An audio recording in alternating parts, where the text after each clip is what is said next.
اللهم صل على محمد وعلى آل محمد كما صليت على إبراهيم وعلى آل إبراهيم إنك حميد مجيد. اللهم بارك على محمد وعلى آل محمد كما باركت على إبراهيم وعلى آل إبراهيم إنك حميد مجيد.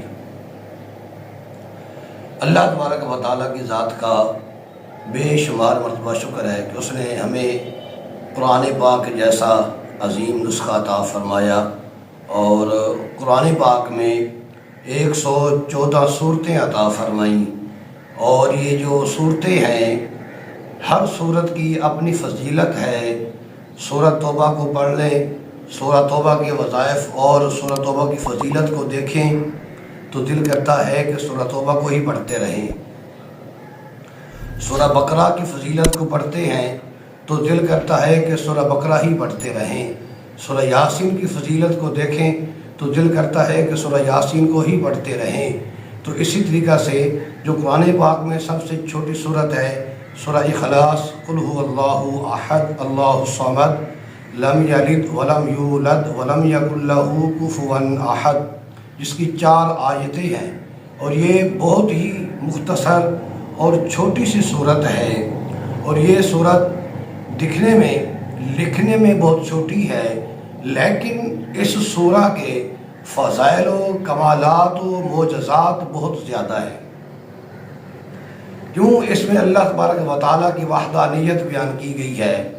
اور جو میں آپ کو بتانے لگا ہوں اس کے وظائف اور اس کے فضائل، کہ یہ چھوٹی سی صورت جو ہے ہم اس کو پڑھتے ہیں تو اللہ تبارک و تعالیٰ ہمیں کیا دیتا ہے. کیونکہ یہ جو وظائف آپ کی بارگاہ میں عرض کرتا ہوں یہ مسنون وظائف ہوتے ہیں اور آقا علیہ الصلوۃ والسلام سے منقول ہوتے ہیں، نہ کہ آج کل جو ہے نا ہمارا ایک رواج بن چکا ہے کہ ہمیں کوئی رسالہ ملا، اس میں جو لکھا، کوئی تعویذ دیکھا، کوئی وظیفہ دیکھا، اس کو پڑھنا شروع کر دیا. یوٹیوب پر کسی کو دیکھا اس کو پڑھنا شروع کر دیا، کسی نے ویسے بتا دیا اس کو پڑھنا شروع کر دیا. من گھڑت وظائف جو، کیونکہ اکابرین اولیاء کاملین نے جو کتابیں لکھی ہیں آج ہمارے پاس ہو سکتا ہے کہ ان کتب کا، ان کتابوں کا اصلی نسخہ ہمارے پاس موجود ہی نہ ہو. آج کل کا جو وقت ہے کتابوں کو تبدیل کر دیا جاتا ہے، بہت فاسٹ اور جدید وقت چل رہا ہے کہ جو ایڈیشن ہو جاتی ہے، تبدیلیاں ہو جاتی ہیں، ترمیم ہو جاتی ہے. اور جو وظائف آقا علیہ الصلوۃ والسلام سے اولیاء اللہ کو ملے، اولیاء اللہ نے تو اپنی زندگی میں وہ اعمال کر لیے، لیکن اب آگے جو ان کے مریدین ہیں وہ اپنے پیر کی محبت میں یا ویسے ہی اپنے طور پر ان میں اضافہ کر کے ان میں تبدیلیاں کر کے ہمارے سامنے پیش کرتے ہیں. تو یہ چھوٹی سی صورت سورہ اخلاص جو ہے اس کے فضائل کتنے ہیں، اس کی برکتیں کتنی ہیں. آپ جو لوگ حج کرنے جاتے ہیں، حجاج کرام یا عمرہ کرنے جاتے ہیں، وہ وہاں مسجد قباء میں جا کر نفل ادا کرنے کے لیے جاتے ہیں اور مسجد کی زیارت کرنے کے لیے بھی جاتے ہیں. تو مسجد قباء میں آقا علیہ الصلوۃ والسلام کے دور مبارک میں حضرت کلثوم تھے، وہ بھی پیارے صحابی تھے. آقا علیہ الصلوۃ والسلام نے حضرت کلثوم کو مسجد قباء کا امام بنا دیا، امام منتخب کر فرما دیا. اب حضرت کلثوم جو ہیں وہ کیا کرتے کہ وہ ہر نماز میں جس میں قرات اونچی پڑھی جاتی ہے اور جہری نماز ہوتی ہے اس میں وہ کیا کرتے کہ سورہ فاتحہ کے بعد سورہ اخلاص پڑھتے، سورہ اخلاص پڑھنے کے بعد پھر کوئی اور قرآن پاک سے سورت پڑھتے اور نماز کو مکمل کرتے. تو یہ ان کا معمول رہا. صحابہ کرام نے حضرت کلثوم سے کہا کہ آپ ایسا کیوں کرتے ہیں کہ آپ ہر رکعت میں سورہ اخلاص پڑھتے ہیں، سورہ اخلاص پڑھنے کے بعد پھر کوئی اور سورت پڑھتے ہیں، کیا آپ کو یہ سورہ اخلاص ناکافی لگتی ہے؟ کیا آپ اس پر اعتماد یا یقین نہیں رکھتے کہ اس کو پڑھنے سے ہماری نماز نہیں ہوتی، یا کوئی اور وجہ ہے؟ آپ ایسا نہ کیا کریں، یا تو سورہ اخلاص پڑھی کریں اکیلی، اس کے بعد رکوع میں چلے جایا کریں، نہیں تو پھر کوئی اور سورت پڑھ لیا کریں. تو حضرت کلثوم نے سیدھا سا جواب دیا، 2 ٹوک لفظوں میں جواب دیا. انہوں نے کہا امام اور رکھنا ہے تو رکھ لو، میں سورہ اخلاص نہیں چھوڑوں گا، میں سورہ اخلاص کو پڑھتا ہی رہوں گا. تو اب یہ معاملہ آقا علیہ الصلوۃ والسلام کی بارگاہ میں پہنچ گیا. آقا علیہ السلام کی بارگاہ میں یہ معاملہ پہنچا تو حضور علیہ السلام نے حضرت کلثوم کو بلایا۔ حضرت کلثوم آ گئے اور سرکار نے پوچھا، اے کلثوم مجھے یہ بتاؤ کہ تم ایسا کیوں کرتے ہو کہ سورہ اخلاص ہر رکعت میں پڑھتے ہو، اس کے بعد کوئی قرآن پاک کی اور سورت پڑھتے ہو یا اور آیتیں پڑھتے ہو؟ تو کلثوم نے کہا کہ یا رسول اللہ صلی اللہ علیہ وسلم، میں سورہ اخلاص صرف اور صرف اللہ کی محبت میں پڑھتا ہوں، میں سورہ اخلاص اللہ کی محبت میں پڑھتا ہوں، بس اور کوئی وجہ نہیں ہے۔ کیوں؟ حضرت کلثوم نے یہ بات سن رکھی تھی کہ جو صدق کے دل سے حالت ایمان میں سورہ اخلاص پڑھتا ہے تو اللہ تبارک و تعالیٰ اس کو جنت عطا فرما دیتا ہے۔ تو حضرت کلثوم نے یہ جواب دیا تو آقا علیہ السلام نے فرمایا، اے کلثوم جا پھر، اب تجھ پر جنت واجب ہو چکی ہے، اب تجھ پر جنت واجب ہو چکی ہے۔